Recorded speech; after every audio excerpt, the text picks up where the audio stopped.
solidarity, community resilience, and global stability. Yes, I can hear. Actually, in this primary, we have two parallel sessions at the same time. Professor Habibur Rahman is hosting another session. I am Mansur Ali, lecturer, Department of Sociology and Social Work, the People's University of Bangladesh. We are just waiting for our co-chair session. Just wait a few minutes. Open your camera.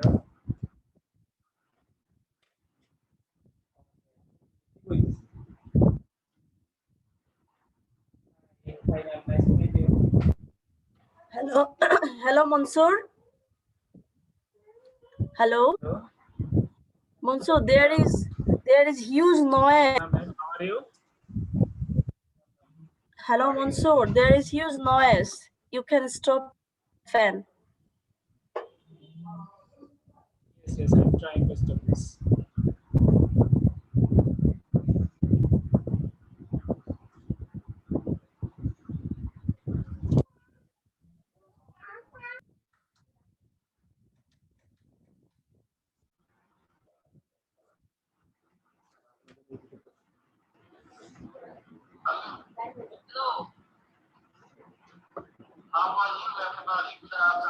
Nice.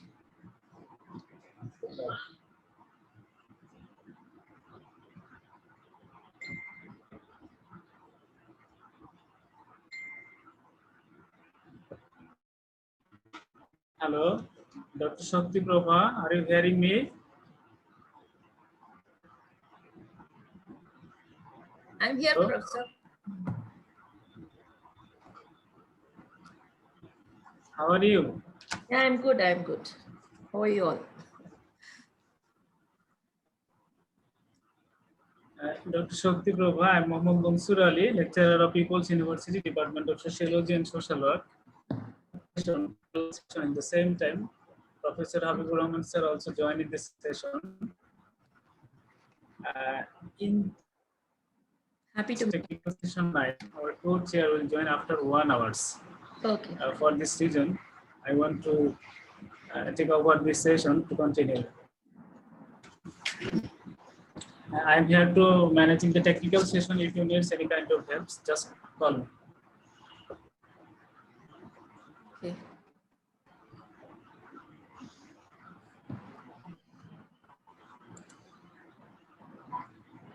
আপনার এই সেশনে কে কে আছেন?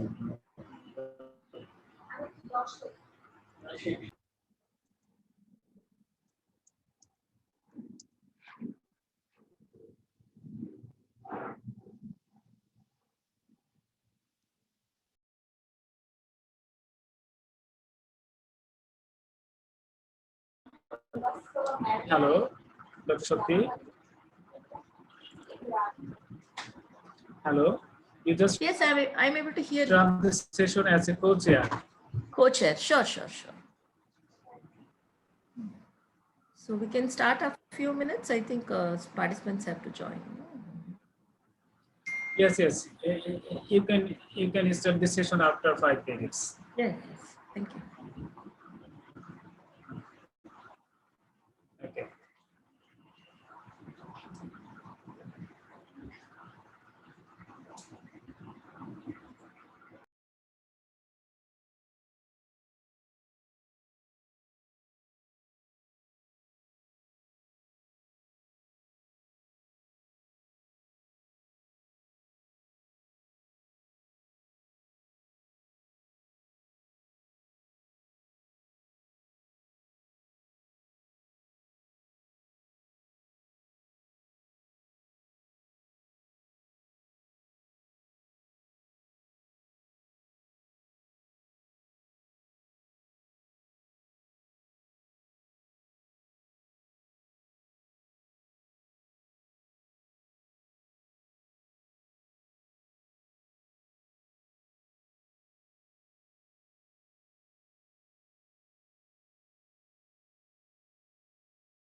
we can start. Hello. I think we can Dr. start. Shakti Prabha, I would like to yes. request you to continue our, yes, already our presenters and speakers already joined with us. We may start this session. Thank you. Very good afternoon to one and all present here. Myself, Dr. Shakti Prabha. I'm the Dean and Head, Department of Social Work, Hindustan College of Arts and Science, Chennai, India. So at the outset, I want to thank the organizer, CSWPD, and the university for organizing this wonderful webinar, this conference on strengthening social solidarity, community resilience, and global connectedness. So this is technical session number 9. The theme of this session is a response of CSR to community transformation and socio-economic solidarity. So in these technical sessions, we have nearly 8 paper presenters on the various topic related to CSR, corporate social responsibility. The presenters are from different fields like economics, management, social work, sociology, psychology. So I think it's going to be very interesting to listen in different perspective of the contribution of CSR towards the community transformations and the social development as well as economic development. So let us start with our first speaker, Mr. Ujjwal Prakash, who is from MA Economics Gold Medalist, Ranchi University, Ranchi, Jharkhand, India. His topic is quasi-newness in the existing normal. So welcome, Mr. Ujjwal Prakash, over to you. Thank you, ma'am. Thank you.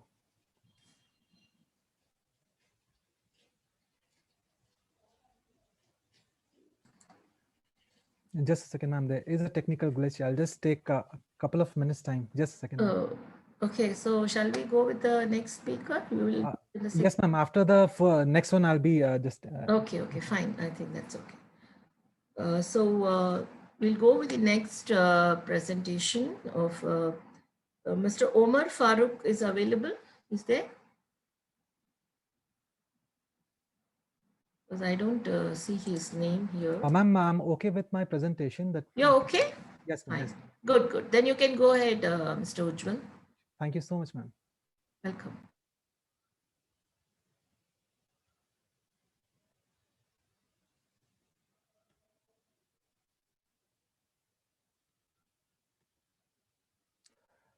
I believe the presentation is visual to all of Yes. Your presentation as well as you are perfectly audible. Yes, ma'am. Thank you so much. My topic, as Shakti Madam just said, that it's a quasi-newness in the existing normal. COVID-19 crisis is being perceived differently by communities. For some, it's a health crisis. For some, it's an economic crisis. Even people perceive it as a socio-welfare crisis. The nomenclature induces change in perception about the functioning of an economy and the society that composes it. This change in perception has led the human force to reconsider the existing course of action on which the community will progress, defining the context of a new normal.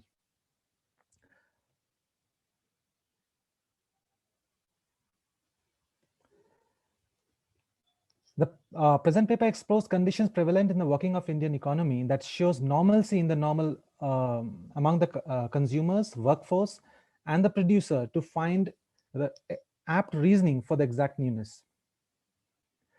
With this, we had two objectives for the study. First one was to analyze behavioral conditions of economic agents. There were 3 economic agents that was taken for the study, and those were consumers, producers, and labor, towards adapting to COVID-19 economic adversity. The second objective was to empirically explore the reasoning for the new normal as defined for the COVID-19 pandemic.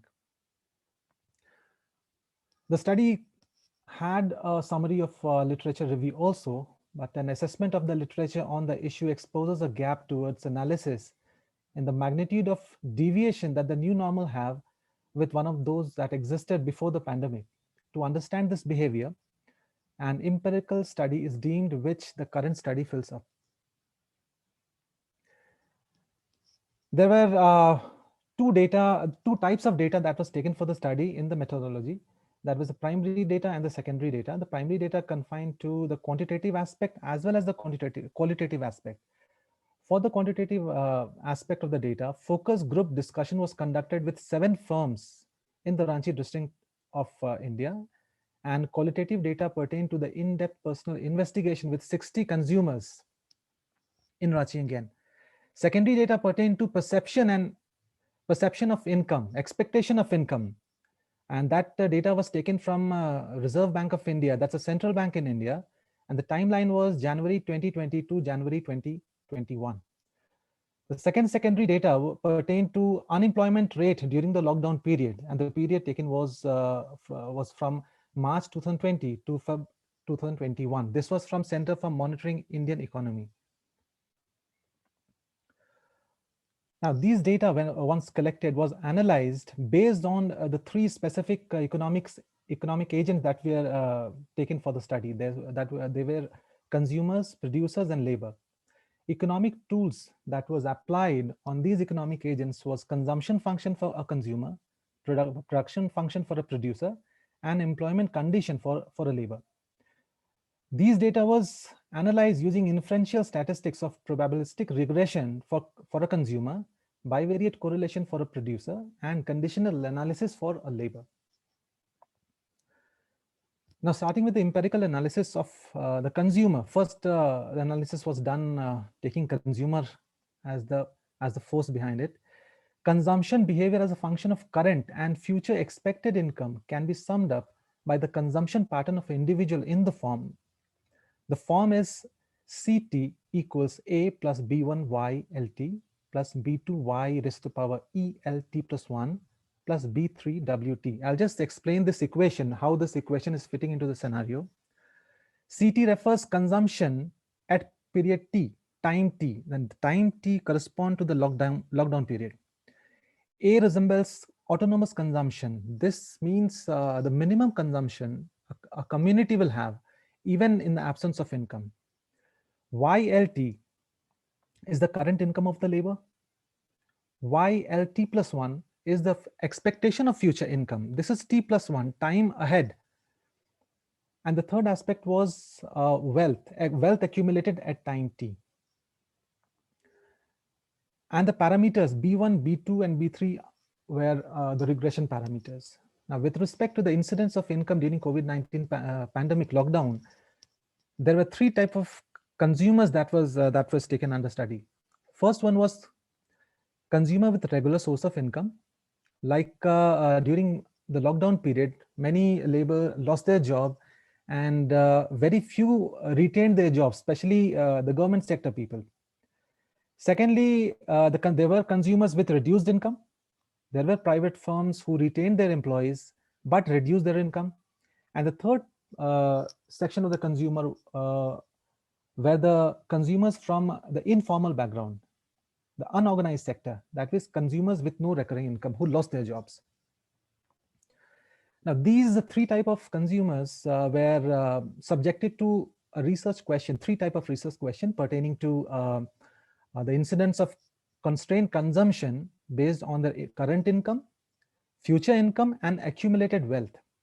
3 types of, and based on individual questions, regression equation was estimated and it was interpreted. That will be happening in the next slide. Now, these 3 equations were very relevant to the study. The first equation, YT dash equals 0.6563 plus 0.0022 XT. Now, this expression suggests that with no income, considering the XT is 0, there will be greater incidence of constrained consumption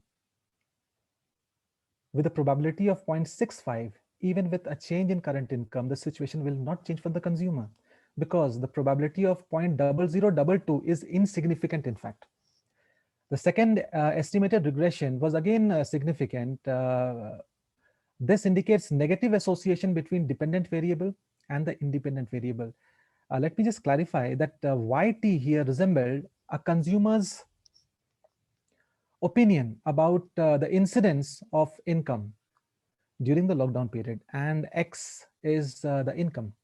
With this negative association, between the independent and the dependent variable, it was inferred that if expectation of future income increases, its negative incidence on consumption decreases and vice versa. This expectation is again usual for a household consumption, even in circumstances if we visualize some other economic crisis occurs and not pandemic. The third regression equation again is very similar to the second one. It also expresses a negative association between the two variables, giving the condition of usualness in consumer behavior. Now we take up the producer behavior. Now for this purpose, a typical production function was taken for the study, and that production function was Q equals the function of RKL. Here K resembles capital, L resembles labor, and R is the raw materials. The three functional determinants of production were the most affected during the lockdown period, which infused a supply shock, which was counterbalanced by a demand shock. These factors were not governed by any theoretical economic shock, but were the outcome of forced shutdown of the economic system and related activity. The reason can be attributed to the following chain. I just described a chain here. Labor was willing to work. There was capital in place, but the lockdown ensured that they do not, offer any productive services. Now, this behavior was further analyzed by a focus group discussion comprising 7 firms in Ranchi district. There were 9 factors that was identified during the discussion, which were governing the sales. That was investment, market demand, advertising, client relationship, governmental policy, entrepreneur skills, services, and technology. Now, all the participants in the group discussion was asked to assign weight based on the pre-lockdown factors governing sales and factors that were retarding sales during the lockdown. And in these two variables, bivariate correlation coefficient was obtained using MS Excel data analysis tool, which was found to be minus 0.53. Now, this can be interpreted in the context of the study. This minus shows the negative moderate correlation, and it states that the very same factors which were governing sales in the pre-lockdown conditions were retarding the sales in the lockdown condition. This statistic empirically reasoned the usualness in a producer's behavior. Now, with consumer exhibiting the usual behavior, with producers again showing the usual behavior, let us come to the labor section. Now, we took the variable as employment. Now, employment can be said to occur once a person is willing to work, a person is able to work, and there is an availability of work. If a person is willing to work, if a person is able to work, but the work is not available, that state is known as unemployment, whatever be the economic condition. In the lockdown, similar conditions were found. Person who were willing to work, there were able person who were willing to work, but work was not available, and that led to the unemployment condition during the lockdown period. Again, it shows a very usual behavior of the functioning of unemployment during any economic crisis. Now, this was again comprehended by the secondary data taken from Center for Monitoring Indian Economy. It can be seen through the graph that the yellow line explains the unemployment rate in the rural India, and the black line indicates unemployment rate in the urban India. Now, during the period of lockdown between March 20 and June 20, this unemployment rate did shoot to its maximum, that is 25%, and then declined after the lockdown conditions were eased out in the economy. And since then, till Feb 2021, it maintained almost a similar line. It shows that it was due to the lockdown measures taken by the government of India. This problem persisted. Excuse me, Mr. Ujjwal. Yes, ma'am. Just Yes, have ma'am. 1 minute to finish, no? Sure, ma'am. I'm just done with the key findings.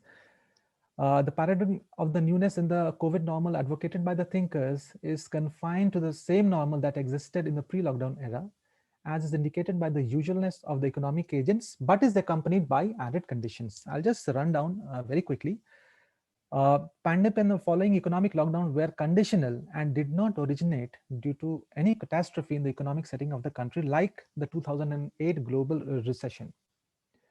It had the study had severe implications. The perception of the new normal was not intrinsic to the working of the economy, but the newness was defined for the resilience every economy and the human mankind offered. COVID-19 pandemic tested pliability to respond back to restore life in its normal condition. There was one more very significant implication: the macroeconomic level and the microeconomic level.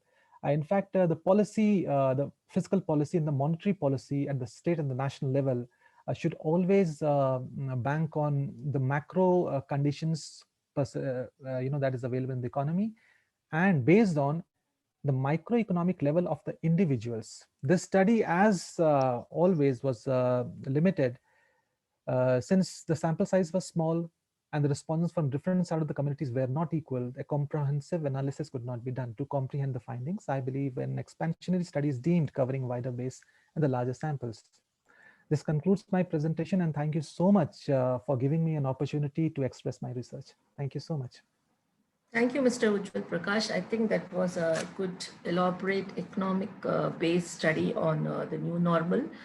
You very clearly, you explained the effect on consumer behavior and production behavior. So I could just recall, because my undergraduate in economics, so I could able to relate the economic scenario with with social work perspective. I know, all over the world, it has affected all the people in the economic sphere, political and the social sphere. So thank you very much for your wonderful presentation. Now we can Thank you, ma'am. have a second speaker. I think Mr. Omar Farouk, is he available? So Mr. Omar, are you there? So we'll go with the next presentation then. Another session chair. Actually, we tried to contact with him, and he's not responding with us. I'd like to request you go to the next presenter. Okay, so we'll go with the next presenter. So let me welcome Mohammad Atikur Rahman and Naima Akhtar, Project Officer, WBB Trust, Assistant Advocacy Officer. So the topic is urbanization problems and our responsibilities, a study of Dhaka city. You're welcome.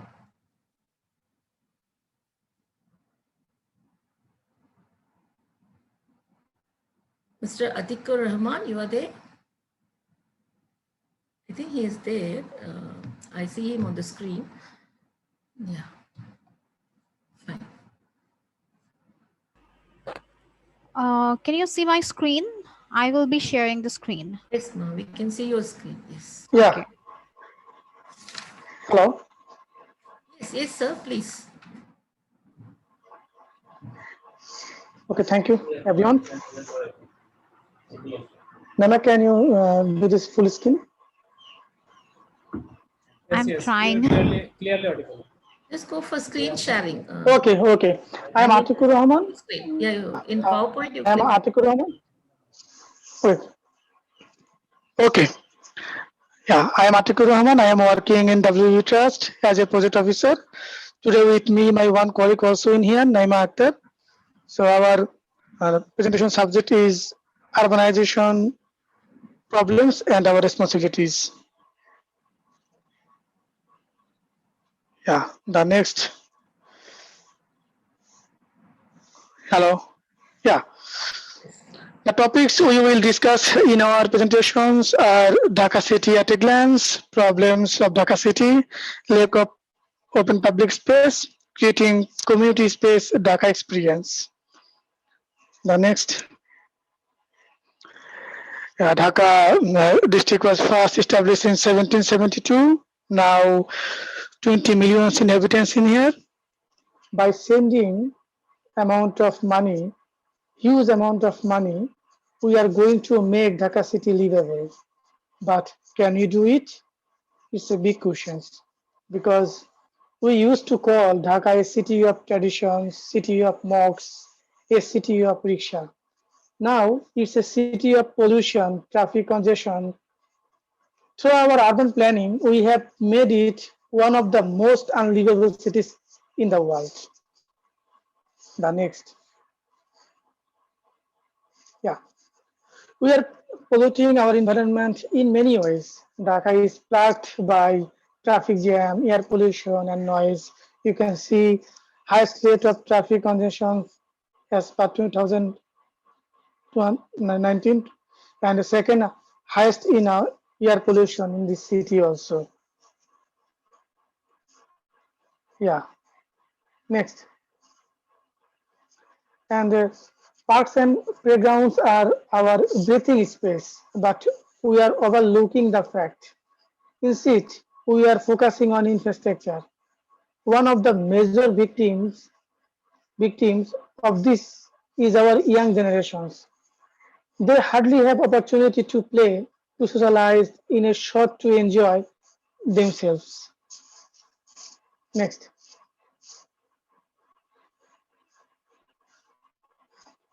And why our parks and playgrounds are important?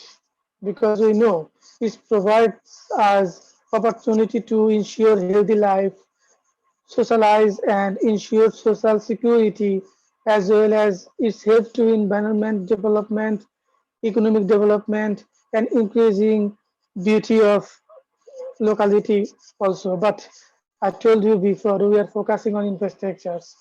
But parks and playgrounds in most important in the city, we can't realize that. Next. And parks and playgrounds also help to be a powerful social being by providing the opportunity of friendship, leaderships, teamwork, socialization, and possibility. So we know this is so much important. But Dhaka city has very limited playgrounds or parks. We can't build a new park or a playground if we want. So WU Trust working in this area, how to make inclusive our park and playgrounds.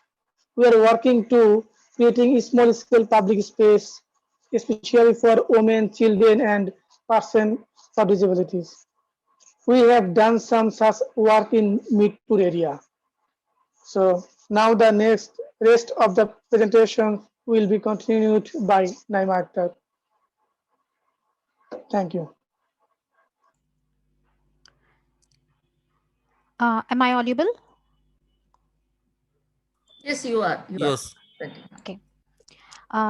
Thank you, Atikur Rahman. You have nicely described the importance of parks and playgrounds. And now I would like to share experience of our organization, Work for a Better Bangladesh Trust, of creating community-based socialization opportunity. One thing that my fellow presenters said that we need to keep in mind that creating conventional parks and playgrounds in current Dhaka is tough, and it also needs space and money. But we can easily utilize our underused or unused spaces from our community and change them to a socialization space. That is exactly what we did. We created 5 small-scale public spaces or mini parks in Mirpur area, and this work was done with the support of Dhaka North City Corporation, UN Habitat, and Hellbridge Foundation of Canada. What we did, firstly, we identified 5 small unused space in Mirpur area, and with the support of Dhaka North City Corporation, and then we converted those areas into 5 small scale public space. So you can see from the pictures that those places look like this before intervention. And my apology, my community is little bit noisy today, so the background noise may be a little bit annoying for you.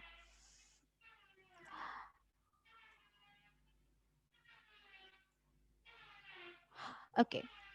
So the work I was talking about, this work was solely based on participatory approach. Community people were involved in all the phases of project implementation. And to involve them in the design process, which is a little bit tough work for the community people, I know, but we did that in an innovative way. We engaged them in the design process by using a software, that is Minecraft software, which is a simple gaming software to design. And this gaming software gave the local residents an opportunity to use this game and to play this game and design their own spaces. And later these designs were given to the experts, and detailed designs were created by them. And we also validated these designs from the community people, and then we went for the implementation process. As community people were part of every phase, they really own this space, own these spaces. So you can see from the pictures, this is how the spaces look like after intervention. And what we tried to do, we have provided some playing equipment for kids, like slides, seesaws, swings, and we also provided some exercise equipment. We have planted trees, provided sitting arrangement. This type of little some small changes were done in these spaces, and these spaces has turned into some lively space. You can see from the pictures that the children are really enjoying there. Not only the children, also women and the elderly. I can remember one woman was telling me that with the presence of a lot of children and other women, she feels very comfortable to visit the space. Naturally, there is a taboo in our society that women do not feel safe to visit the public spaces because of lack of women's presence in those spaces. And also the elderly people can enjoy their morning and evening walk in these spaces and spend their leisure time. This intervention actually brought us the opportunity to do something for the low-income community, the low-income groups. Low-income people, actually, they lack the access to the quality public spaces. They do not have access to the equipment like slides, swings, and seesaws. As a result of adding these 5 small spaces in Mirpur area, children of the surrounding communities, they have one space where they can play with a sense of comfort and safety. And you can see that before intervention, the number of children below 8 in that spaces was just 199. And later we have counted that it has increased to 5,257. And not only this, from Work for a Better Bangladesh Trust, we also conduct other activities to create playing and socialization opportunity. One such activity is Car-Free Street event, where we stop vehicle movement for certain hours and open the street for the community people to play, socialize, and enjoy themselves. Currently, these events are actually closed down due to COVID, but before that, we regularly used to organize this type of activities in Manik Mia Avenue and Mohammadi Housing Society. And we believe, we hope we will soon resume the activity when the COVID situation is under control. And we are also working to scale up this activity in other communities. I'm in the very last of my presentation. I'd like to say one last thing, that as individuals, we can also take some initiative other than just waiting for the government to step up. We can also identify some opportunities to utilize our unused spaces and convert them into socialization spaces. And we can do that with our own effort. To do that, we can just donate our unused things in our houses, from our houses, and decorate the spaces. Also, we can take initiative to organize Car-Free Street event in our own community. If we do it, we will see how happy people will be, how happy the children will be. Many may think that what we will get by doing this. I must say, the innocent smile on the face of the children, that is our achievement. Thank you. Thank you. Thank you for that wonderful sharing. And you just finished within the time. So for that. And the real experience, the evidence-based experience, what you have shared about WBB Trust is very, very good. And I really strongly support your point. Instead of others doing, what can we do? That is more important. That is very beautifully, you are changing the existing spaces, which creates a lot of space for socialization development, as well as it creates a recreation for the children. I think it will really contribute to the holistic development of children. So thank you very much, Thank you, ma'am. both of Thank you, you, for your wonderful presentation. Really, it's a very good example for others who are here participants. Now, next we go to our the next presenter, Muhammad Dipul Hussain and Muhammad Huida Jaman. Suppose if I'm sorry if I have not pronounced your name correctly. Assistant Professor, Department of Sociology and Social Work, People University of Bangladesh. So the topic for the presentation is conflagration in slum area and its socio-economic impact on microcredit borrowers, a study in Dhaka city. Welcome you, sir. Honorable Chair, we contract with you also. Actually, he is not physically fit for the presentation. Oh, Go to okay, the next fine. presenter. So we can go to the next one. Thank you very much. Next we go to our next presenter, Avastika Basu. They are from Rabindrapalli, Krishnapur, Kolkata. And the topic, we have two authors, Dr. Tilotama Mukherjee, Associate Professor, HOD, Department of Psychology, University of Calcutta. The topic for them is exploring stigma and community attitude towards mental illness, a study during COVID-19 pandemic. Are the presenters available? Yes, ma'am. I'm Avishikta. I'll be presenting Thank you. today. Thank you very much. Am I audible? Yeah, you're perfectly audible. Okay, ma'am. I would like to share my screen. Sure, sure, you can.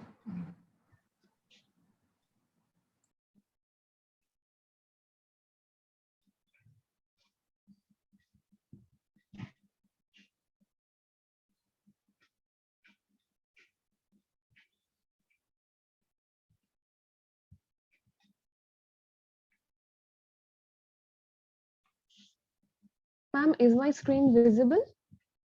Yes, it is perfectly visible. Okay. So good afternoon, everyone. First, I would like to thank CSWPD for giving me this opportunity. Now, moving on straight to the presentation.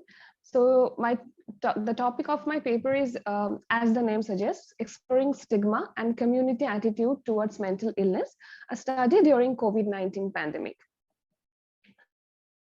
So now moving on to the introduction part. Before beginning, I would like to put forward some important points regarding the current mental health scenario in India.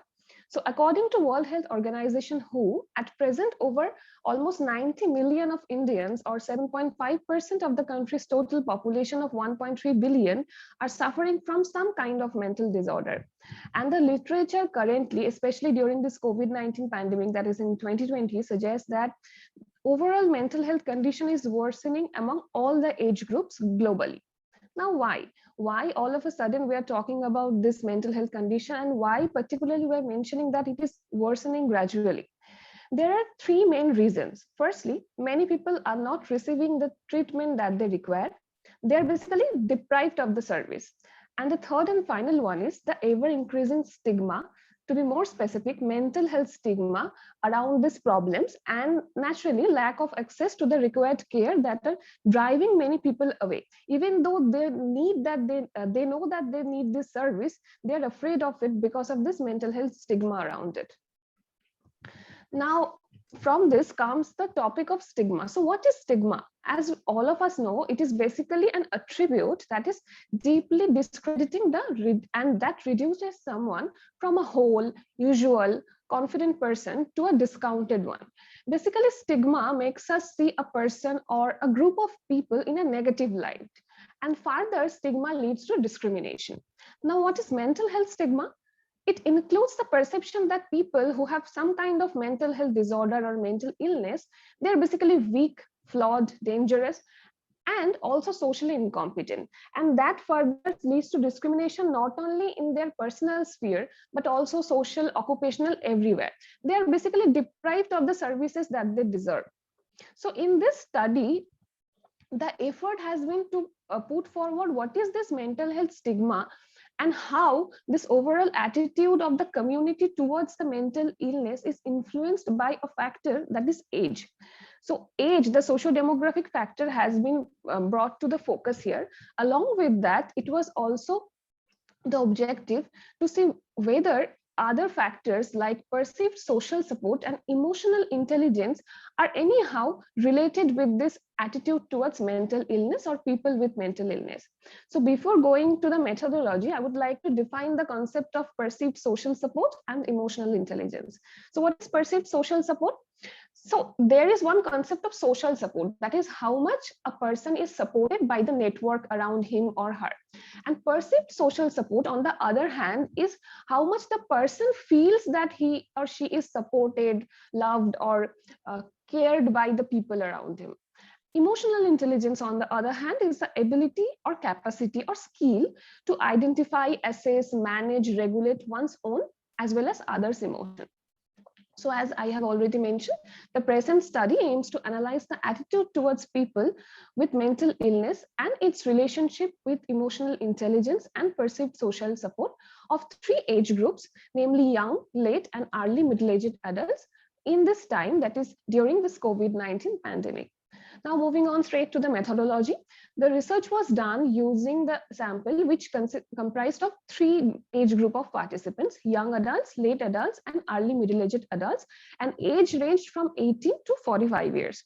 The method was that was used for collecting this data was purposive sampling, and the tools used along with the consent form, of course, was information schedule, a scale that is community attitude towards mentally ill or CAMI, emotional intelligence scale, and also multidimensional perceived social support scale. Due to this COVID-19 pandemic situation, the data were collected using Google Forms following this online method. Here are the inclusion and exclusion criteria.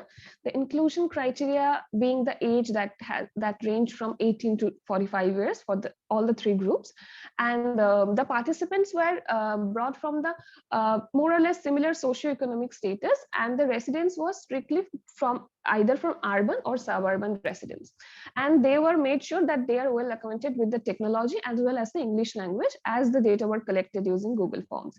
Exclusion criteria being people who are currently undergoing or has undergone previously through any psychiatric treatment, and also people with psychiatric educational background. Basically, as the aim of this study was to assess the attitude of the general population without any psychiatric educational background towards mental illness. Now coming to the results, here in the first table, it is shown that the age difference is significant among these 3 groups. Now the second table shows the mean value obtained for these 3 age groups for emotional intelligence, perceived social support, and CABI scale, along with the 4 subscales of it, as well as the standard deviation value. Now comes the mean differences which were obtained using the ANOVA, and clearly it is shown here that the emotional intelligence actually has obtained to be a significant value in ANOVA. That is, emotional intelligence varies significantly in terms of the 3 groups.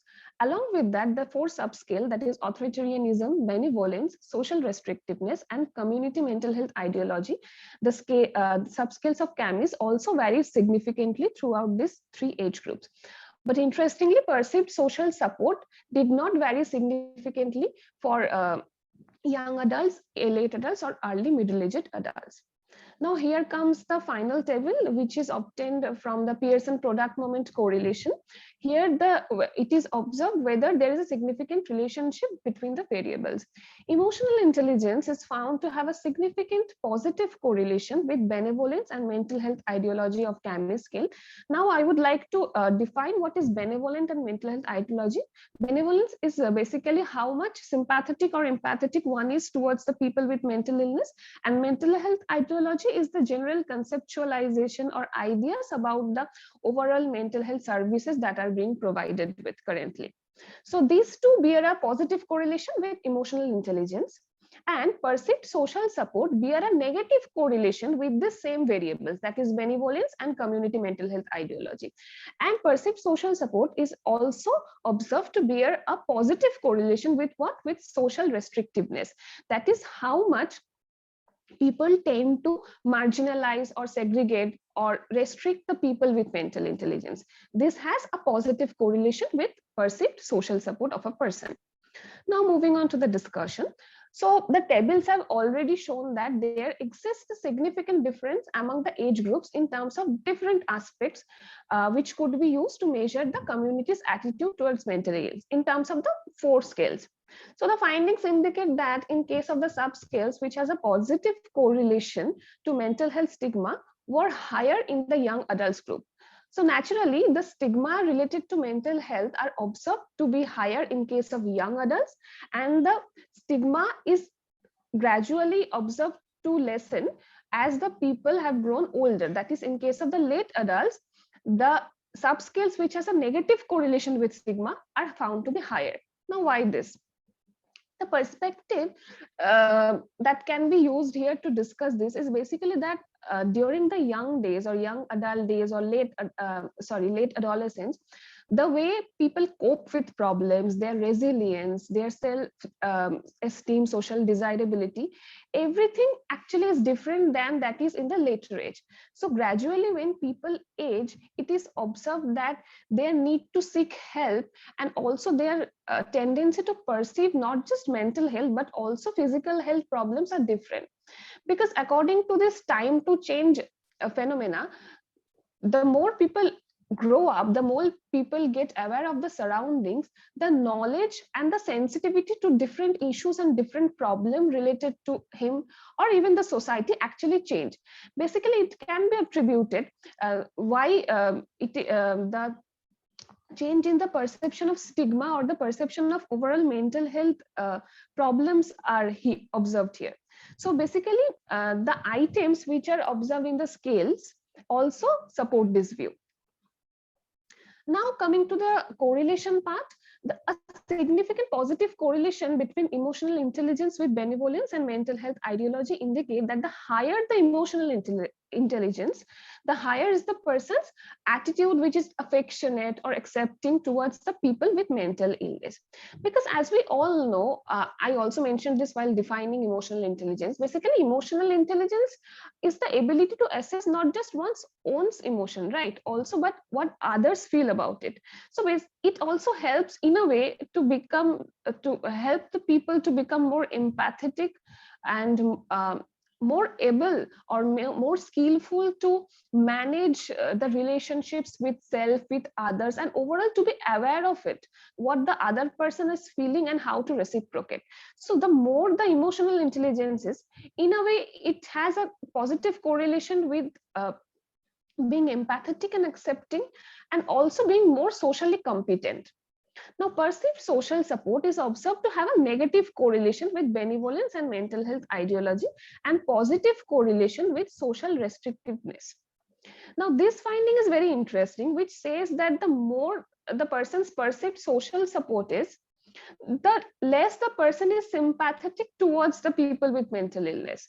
This can be explained that the more the person feels safe, accepted, and sure that she or he will be receiving the adequate support when it is needed, the person becomes more, I would say, becomes more less empathetic and restricted towards understanding the other's perspective, or whether the other person is in stressful situation, whether I should go and help him out. Just 1 minute more, please. Okay, I'm almost done with. Okay, so that is why it can be said that perceived social support, this basically have a negative correlation or influences negatively the tendency to be sympathetic towards people with mental illness. With this, we come to the conclusion. So basically, this research has a theoretical as well as practical implication. Theoretical perspective being that age is actually an influencing and determining factor in terms of community's attitude towards mental illness or people with mental illness. And also, this study sheds light on how emotional intelligence, perceived social support are related to it. But most importantly, this helps us to understand the current mental health literacy of our country and how it can be modified. Now, these are the limitation and implications of this study. Limitation being the sample size being very small, usage of purposive sampling, and also various personality factors could not be explored. Implications being that yes, age is a a significant factor that was assessed using this study, and also the current state of mental health literacy and what could be the important factor for the betterment of it. These were also assessed using this study. Now, these are the references. Thanks once again. Thank you very much for the presentation on the stigma. The stigma in mental health is a very common problem, which is very shared among all the countries all over the world. Still, the people do not have awareness on what causes mental illness and what is the intensity of the mental illness. And your research findings are very interesting, and the usage of emotional intelligence scale and perceived social support. So thank you for sharing your presentation. So now we go to our next presenter, Professor Wilkins Nedige Muhungi, faculty member, Tamil University College, Indigenous. His topic is Indigenous Social Welfare Association as a tool for community development initiatives. Sorry, before you continue, Prof. Yeah. Yeah, it's my student who was to present and he's trying to log in.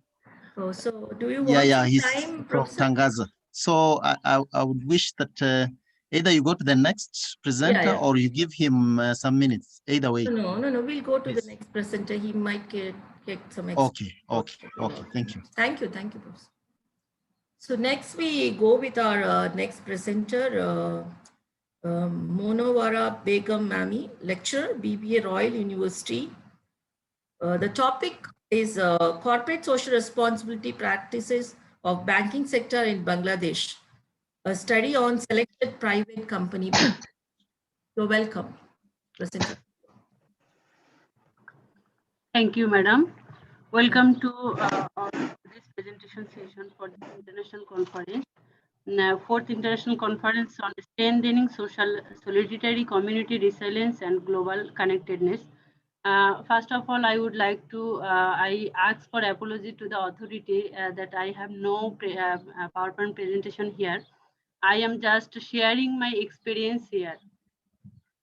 My presentation topic is Corporate Social Responsibility Practices of Banking Sector in Bangladesh, a study on selected private commercial banks. First of all, I would like to define corporate social responsibility.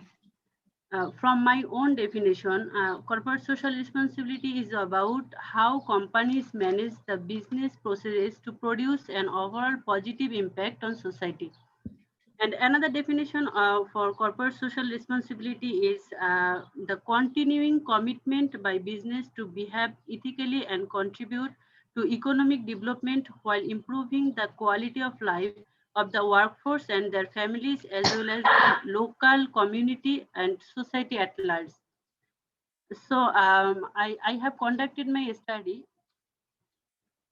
I have conducted my study on 4 private commercial banks operating in Bangladesh: Islami Bank Bangladesh Limited, Jamuna Bank Limited, Prime Bank Limited, and Bragg Bank Limited. And now I am sharing the CSR practicing area of selected private commercial banks.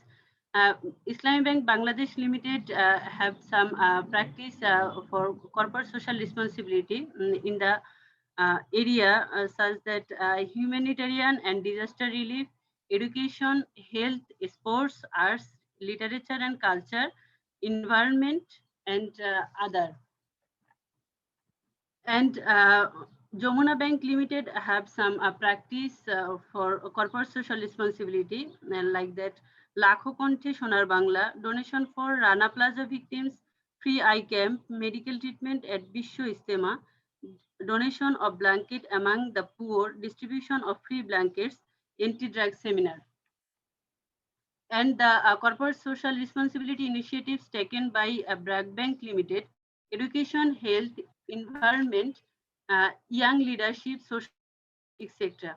And corporate social responsibility initiatives taken by Bank Limited are education, health, sports, art and cultures, disaster management, other corporate social responsibilities.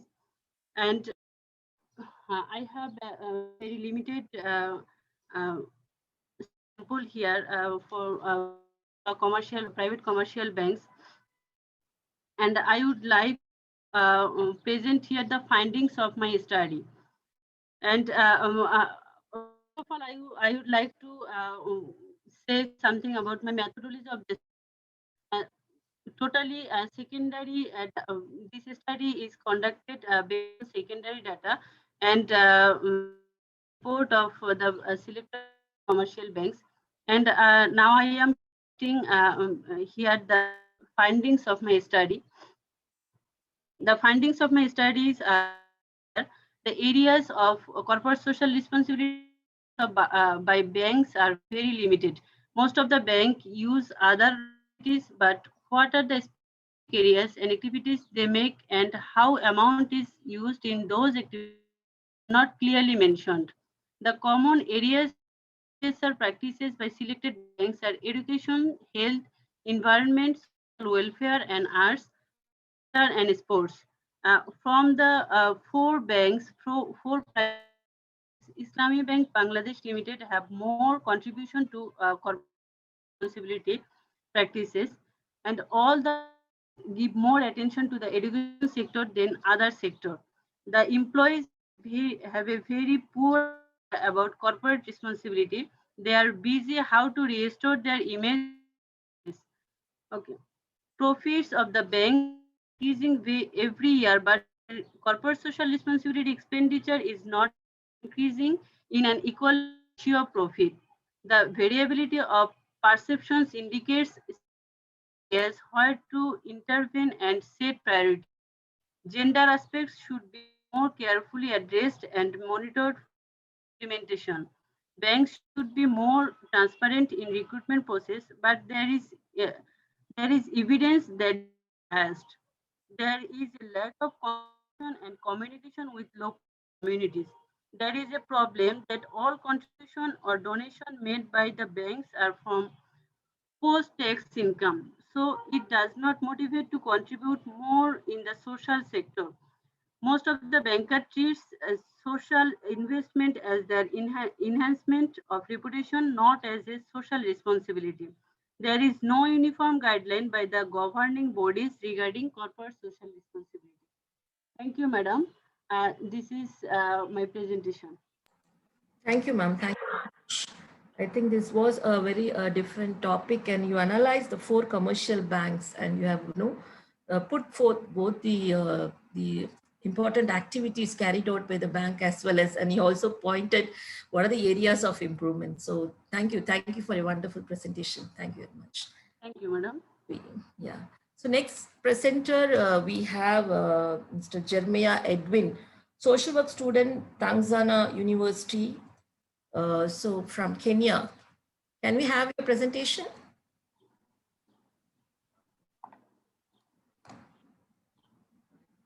Jeremiah Edwin has authored a number of papers and chapters in social work related articles. Jeremiah, you're there? I can see you on the screen.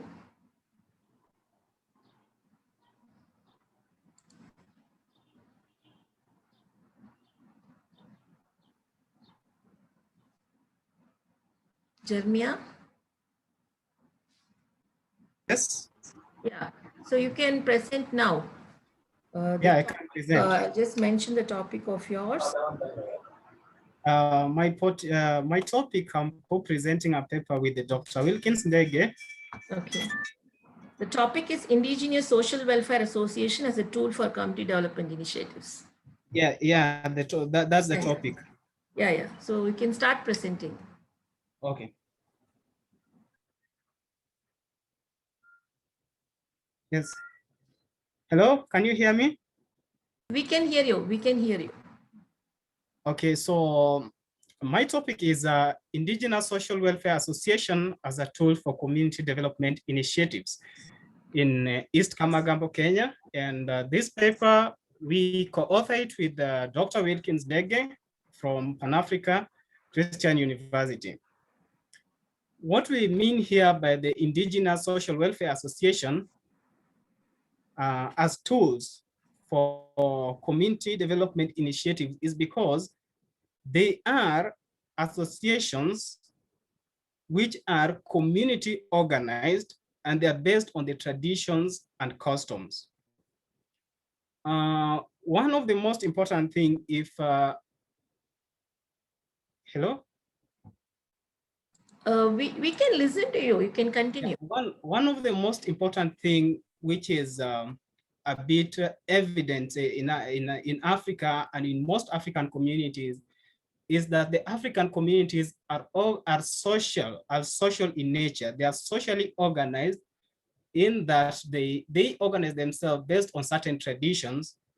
And these traditions are sometimes clan-based, neighborhood, and they are actually not formal, that they even not formally organized. But they provide a very important framework for community development agents to enter into the community or to initiate a program.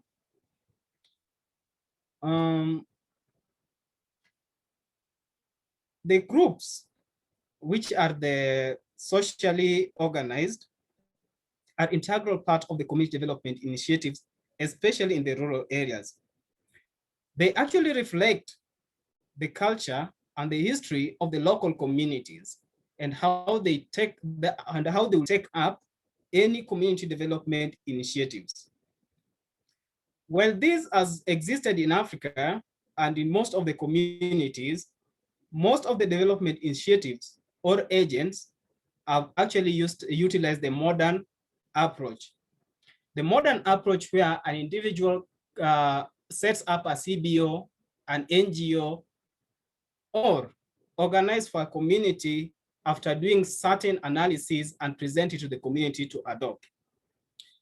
They fail to understand that the development which all the programs can only be assimilated if the community itself are organized among themselves. And this whole the idea, it's closely related to idea of Paulo Freire, where the idea should originate from the people. To go into details about this paper, we actually analyzed 4 community organized groups which are indigenous and their welfare. And one of the most important thing is that they are organized during certain periods. They are organized during certain periods. For instance, whenever there's a funeral, the community will organize a funeral committee. And once they organize this kind of the funeral committee, they will be able to contribute some money or some items in order to aid the person. And it doesn't end there. We have a person who is in charge of the funeral in the community. The association is left there and does not die. And what happened is that although they don't have like the formal system where they save,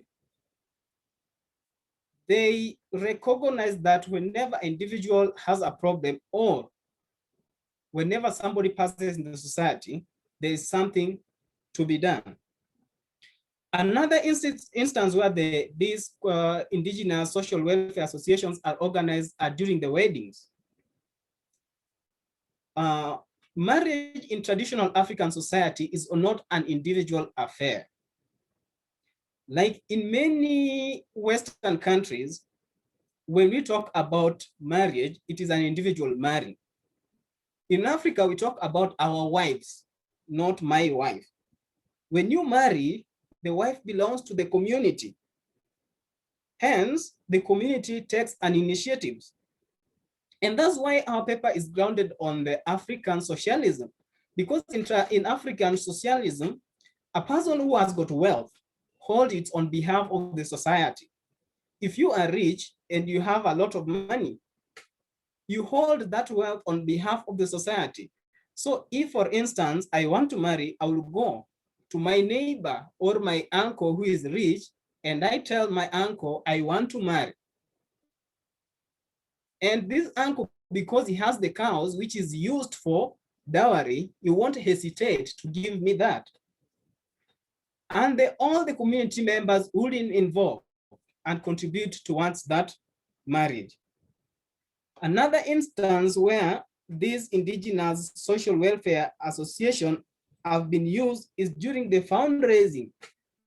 For instance, we have a widow somewhere who doesn't have an house.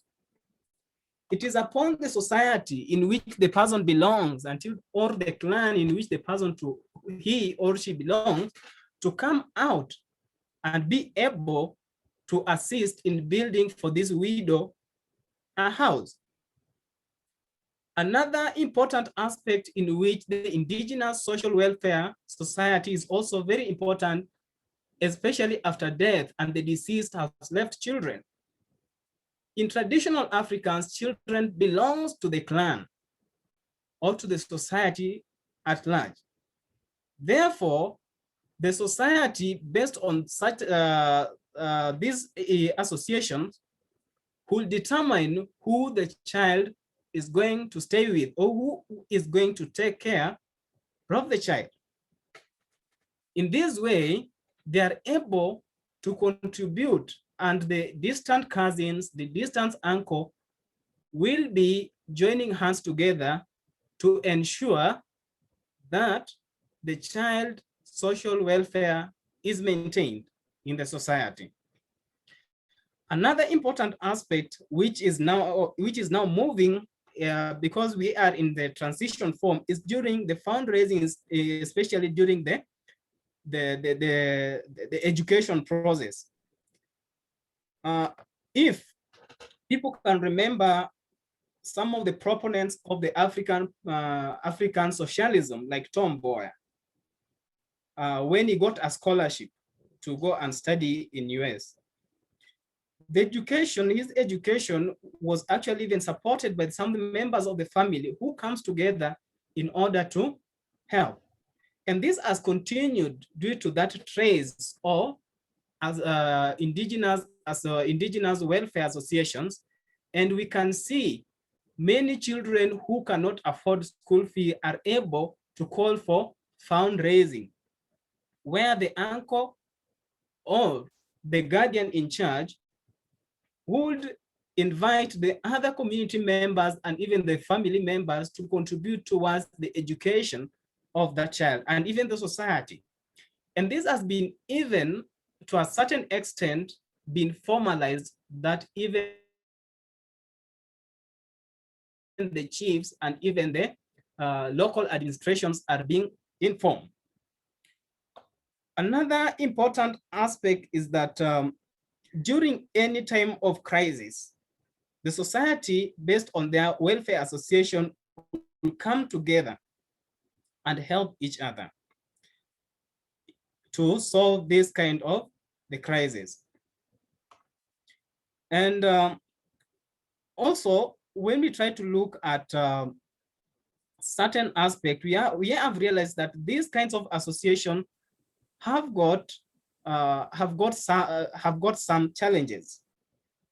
The challenges that these indigenous associations face is lack of leadership, and even the skills that are sometimes are used in order to maintain the management of even the funds that they develop.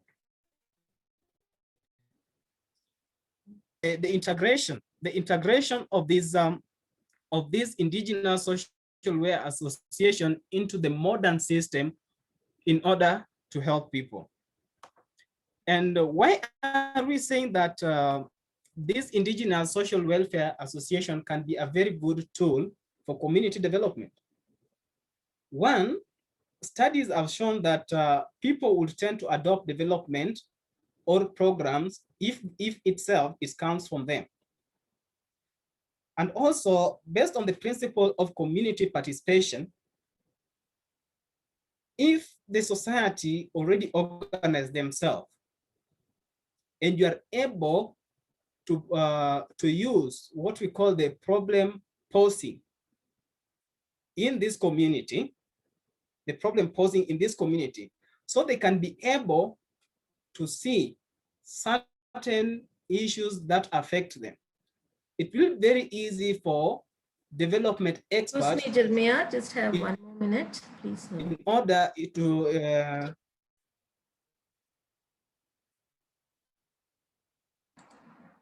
are you able to hear me? Yes, I can hear you. Yeah.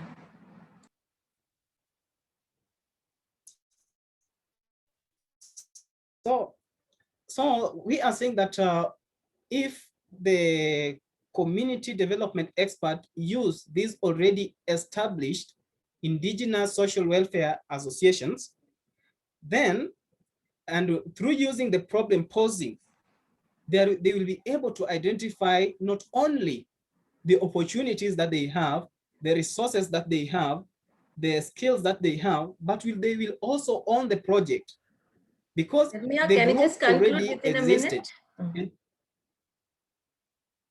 The group already existed.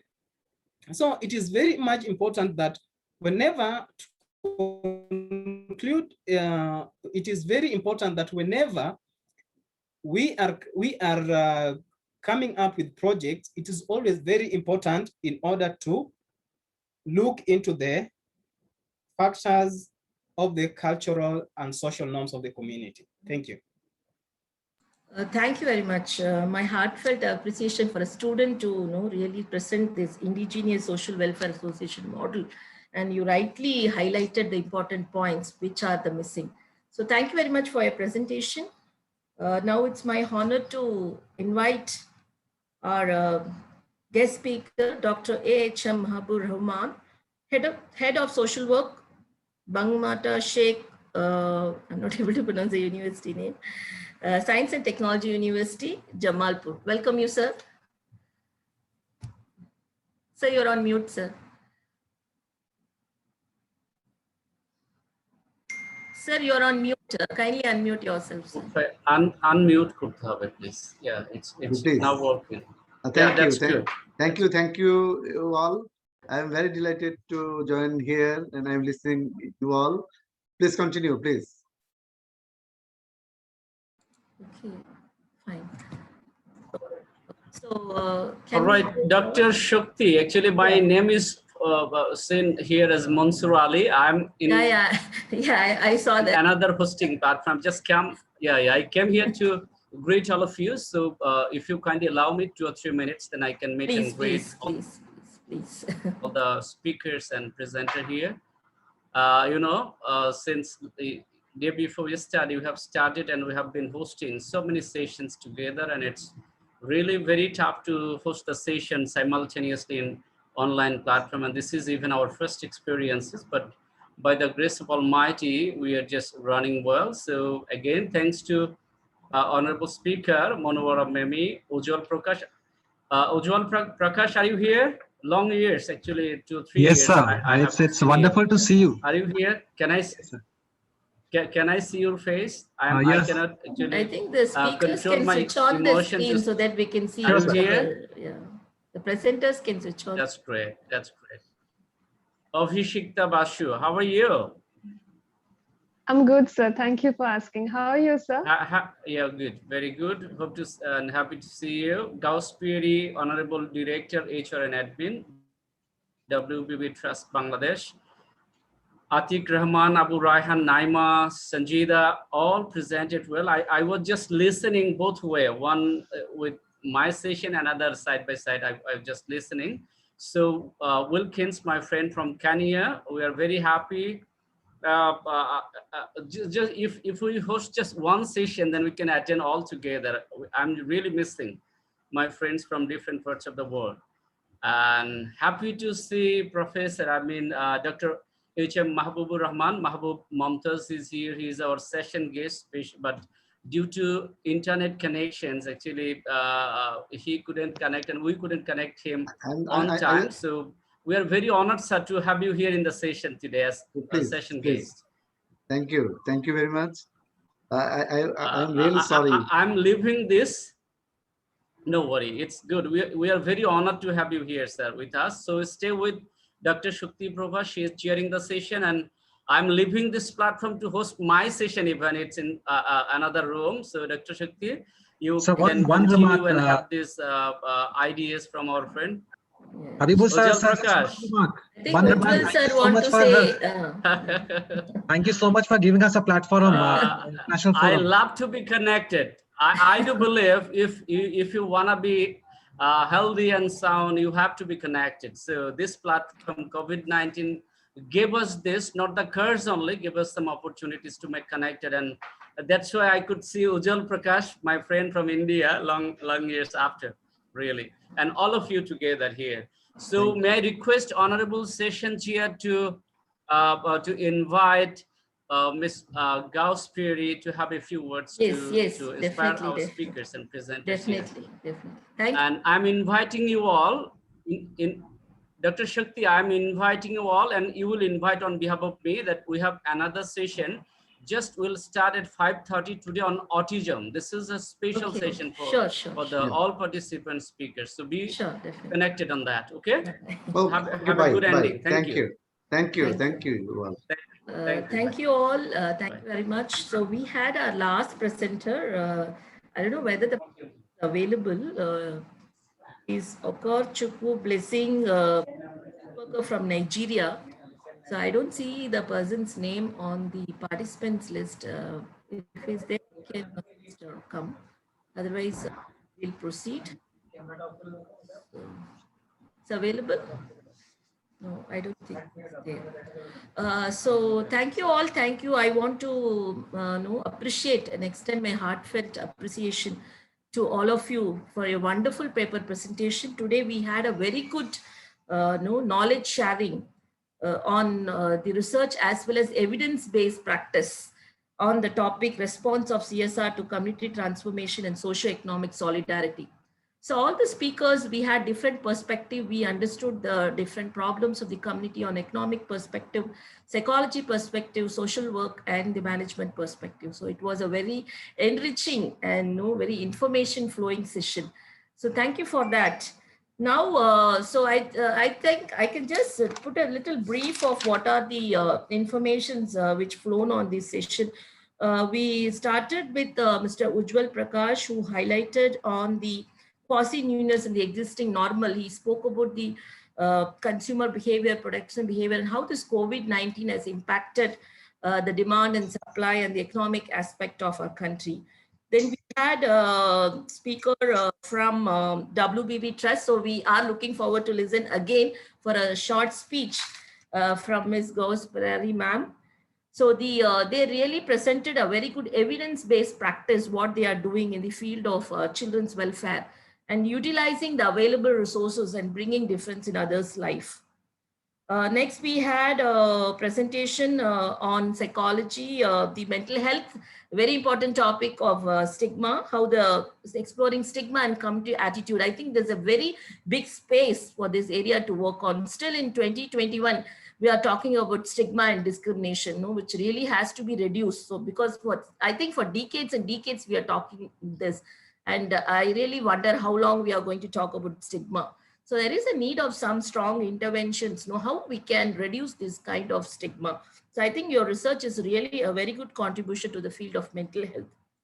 I want to appreciate Monowara Begum, who really gave a bird eye view of all the contributors of the bank in the field of corporate social responsibility. So it was an enriching experience and topic. And we had our young budding student with us who spoke on the indigenous social work model. So he really went into the deep of that indigenous group and how it is binded with cultural and how it brings differences in others' life. And he critically told what is lacking and what is the area need to be done and how to link the traditional intervention with our modern intervention. So all these learnings were really very resourceful. So I want to thank each and every one who presented their presentation here. So now the floor is open for all the participants and our guest speaker here. So I think we can invite Ms. Gauss Piri, Director of WBB Trust, for a few words. Welcome, ma'am.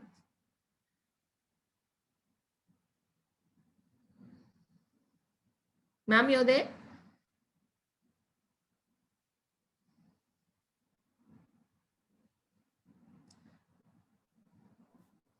Hello. Yes, yes, ma'am. Yes. Do you hear me? Yes, yes, we can hear you, ma'am. Okay, okay. Thank you so much. First of all, thanks to invite to me for this session. And I would like thanks to Mr. Habibur Rahman sir, who is organized this conference. And I want to thanks to all of our presenters and speakers, also co-chair. So I am happy to know about our situation, present situation. We are trying to our best for the papers and presentations and discussion. It will be help for our social work and next our work and social work and social science department students. I think who is develop our society, develop our country, also reach own self. So we need lots of things. We learn more to more evidence-based. We are trying to take knowledge for our society, and then we will contribute our society and our countries. So it will be good for our own self, also presenters, also our organizations. We will try to our represent to our organizations, so all over the organizations and government and other agencies. So we are trying to our work and share together. We are not alone develop our society, develop and change our society. We need to together, we are working, and then we will show our best practice. We'll receive our best practice from outside and locally. Then we will try to implement our society and our social movement. We will handle by network. It will be good example for us. So we are trying to our contribution for society members, all of society members, who is disabled people to others people, who is underprivileged people, who is live in our society. We try to encourage to them for their better life and best well-being. So thank you so much for all of you for give the opportunity to me for some speech. I will try to give to you, and best of luck. Thanks to PUB, People's University of Bangladesh, and also CSWD.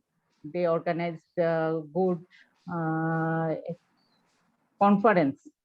They are trying to best for all. So hopefully we will try to our best for future, also our best our next generation. So thank you to all. Stay safe. And now we are passing the COVID. During COVID situation, so we try to save ourselves, our family, society. We are trying to contribute to them. Thank you so much. Thank you, ma'am. Thank you for your sharing. Thank you. Can we have some questions from the participants based on the papers presented? If you want, you can raise the questions to the speakers, or you can give your own experience and suggestions for better interventions for the various problems we have in our society, because we all are from different parts of the world, and everyone has a different evidence-based practice. So I think this this virtual platform, the topic is strengthening social solidarity and global connectedness. It would be good if we really share our own effective social work practices, and it will be a learning experience for the research scholars and professors and practitioners present here. Yes. So anyone want to talk, please? Thank you very much. I would like to talk something, please. Never Sure, mind. sir. Welcome, sir. I am Dr. H. Mahbub Rahman, Chairman, Department of Social Work, Bangamata Sheikh Fazilatunisa Mujib Science and Technology University, Jamalpur. It is the founded university, Jamalpur. 49 number of University of Bangladesh government, and social work has launched here last 2 years ago. I'm the founder chairman of this department. I'm very happy to connect with you all Especially, I would like to give thanks Habibur Rahman, who has managed this conference and organized this conference. Really, he is very intellectual and very energetic and very cooperative. Habibur Rahman, who has organized this conference, and we have connected here all over the world. It is very nice initiative. Especially, I am very delighted to connect with you. I'm talking with you. This is very important opportunity for me. Just I'm giving some talk with you, and I'm sharing some talk. So really, I would like to say something about the social work, because of, we know, the social work is a very cooperative, professional.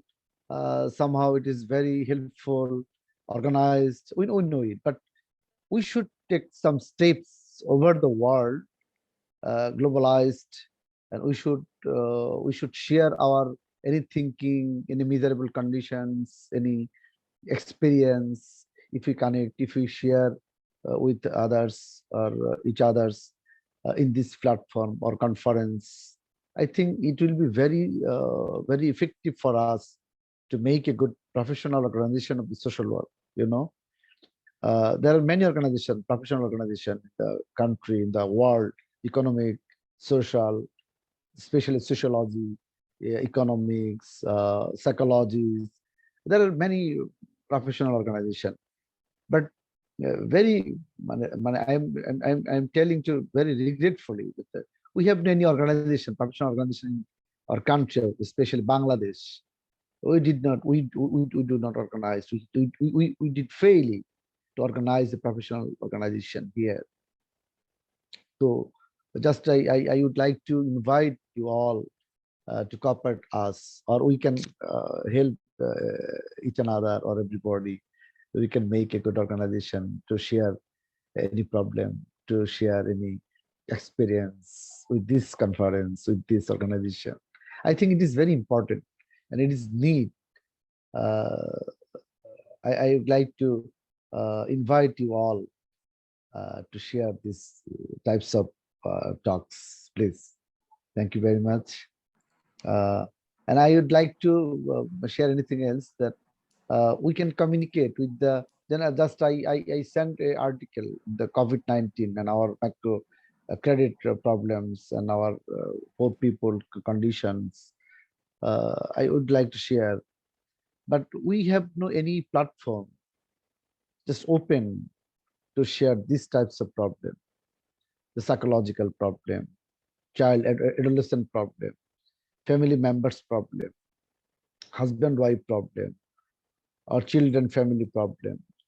We should discuss it about in COVID-19. Well, you know, we are not able to single or government cannot solve any problem alone. We should proper steps from every corner, from the sociology, from the economy, social work, psychology. We should organize these types of organization here. So thank you very much, you all, please. And I'm again thanks to give me some time to tell you something. Please, thank you very much. Thank you, sir. Thank you very much for your sharing. I have a question with Mr. Ujjwal Prakaj Sirji. Yes, ma'am. To ask you once, the one you spoke about quasi-newness in the existing normal. I just want to know what after 1 year, what is observation in the changes on the economic point of view in our country? Your opinion? Yes, ma'am. Exactly the same thing I reported in my research also. Normally, we discuss about the newness, the new content, what new should happen.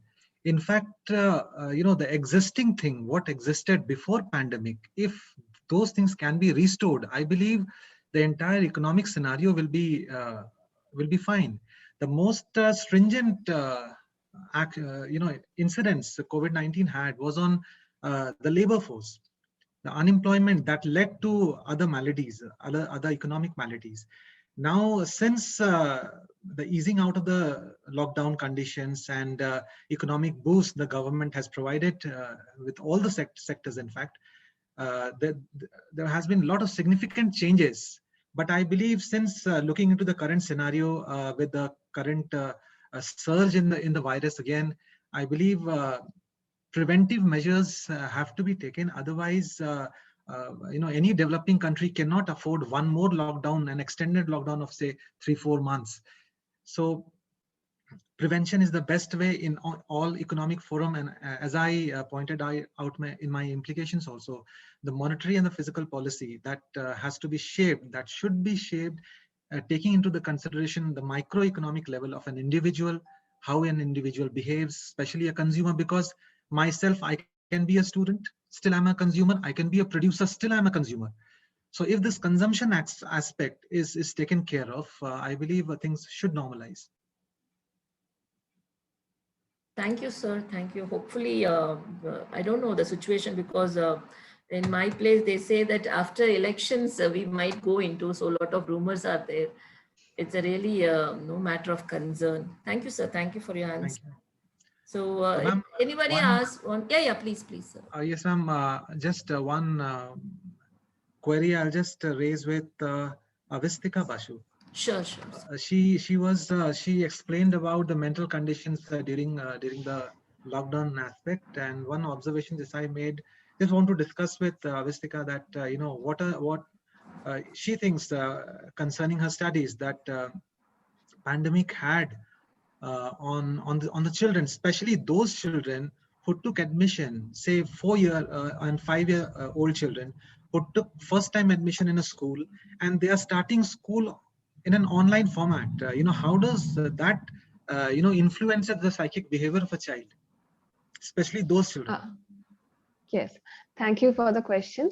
Actually, apart from this paper, with referring to this paper, I would like to mention that I am an MPhil trainee of clinical psychology. So I get to see patients also every day. So now that lockdown is over and I am interacting with the children, as you have mentioned, who have just taken admission and then the lockdown started. So practically they had this idea that the whole procedure of learning or formal education is based online and they have to perform everything sitting home.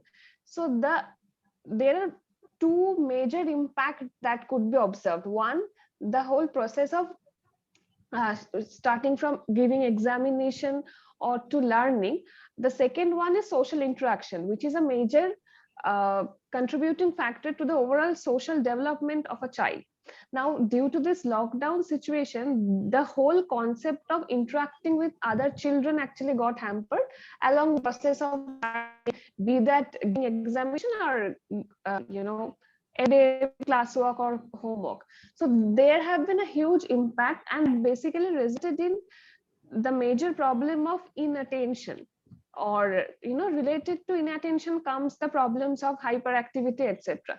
So there have been a major impact. And also I would like to mention, with stigma, one thing that we majorly overlook with these children, be that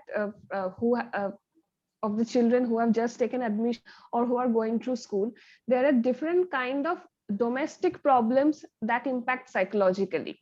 So that has also increased throughout this pandemic situation, this 2020, and also somewhat in 2021. All of them have, I would not say that they have, their social or emotional growth has been disrupted, but definitely for a few months or for a year, there have been some hindrances which were not really overlooked, but definitely compared to the psychic state of adults, the psychic states of children were definitely less emphasized, be in terms of research, be that in terms of the news article or everyday incidents that we hear. Thank you. Thank you so much, Avistika. Thank you. Anyone else want to express their thoughts? It can be any topic related to CSR, to community transformation and social economic, and related to social work also. We are ready to listen in economic and so psychology and management point of view, because everything is interconnected. It's totally multidisciplinary. So anyone else want to share? We like to hear some indigenous model of practice Maybe Professor Wilkins can share a little bit of his model, which is in Kenya. I think it will be a good information to. Thank you very much, Sakti. Yeah, I think I left it to the student to present it, and he did it well. Yeah, truly, that is what is happening in our country. We find that these models that have been there before, what he was calling social welfare associations, you find there are many social problems that are addressed as they have been addressed before, but it's getting even into the modern times. There are social work related kind of approaches or interventions, which maybe because social work is a foreign kind of profession, although now accepted. So you find that these kind of approaches are still very helpful when it comes to addressing social issues. And he rightly put it very well in terms of education, because there are families that are still struggling with their school fees, and you find people come together, not really in a formal way, but they just come together in a village and they come together and help to raise funds, although they are adopting one of the philosophies of our forefathers, Kenyatta and the rest, talked about Harambe. Harambe means coming together and contributing towards a certain, or maybe to contribute towards achieving something, maybe in a certain initiative. So through education, contributing and coming together to support a student or a child to access education. When there is funeral, because in an African setup, the dead are respected. So they have to be sent off in a good way. So people during that time, maybe someone has spent much during the illness time, or maybe generally if they are from a poor background, so you find they come together, or the community comes together and help. Yeah, so they have kind of welfare associations that may not necessarily be formal, so they can help in kind, maybe contributing food or the likes, or even contributing money. And nowadays it has even gone digital, and they create a WhatsApp group or a kind of way of coming together. Even if there are others who are working in urban areas, they still, like myself, I support people in the villages. Yes, so those are things that are happening, and they're indigenous in nature, but still we find them very relevant at the moment. And nowadays we really encourage, even as we teach social work, that we may not just take the Western ideas or other people's ideas and forget our own indigenous ways of doing things. Yeah, so that is what I would say, that it's important to promote that, and at the same time, again, interrogate and see the effectiveness. Thank you. Thank you, Dr. Wilkins. I think our ancestors have a lot of answers for our problems, what we have. Just we have back. So that is the perspective what now we all have to look in, because all the solutions, everything, we always say there are problems, but when we really look into our back history, our culture, our traditions, they have a lot of answers. But we keep on looking for answers somewhere there where we are not able to find it. If we just look back, how the problems were solved by our own elders and the practices, I think the culture and tradition is a very important part, which every social worker and every, from any field has to understand. So can I ask Mansoor Ali, can we end the session, or is it okay? Yes, ma'am. Could you hear me? Yeah. So if anyone wants to talk, yes. Yes, I would like to request you to share with us your knowledgeful speech, and then you may conclude the session. Okay, thank you very much. Thank you. So the topic today, what we selected, CSR, is very close to my heart. For a long time, I have been into the CSR, corporate social responsibility. So it is very important that just not to wait for what the government is doing. We ourselves come up with a lot of models of interventions. So whatever the information shared today on the economic point of view, psychological point of view, and community point of view was very informative and very interesting. So it is necessary that there is no need for looking for new resources or anything, something new. The existing resources itself can be used. I think WBB has proved that.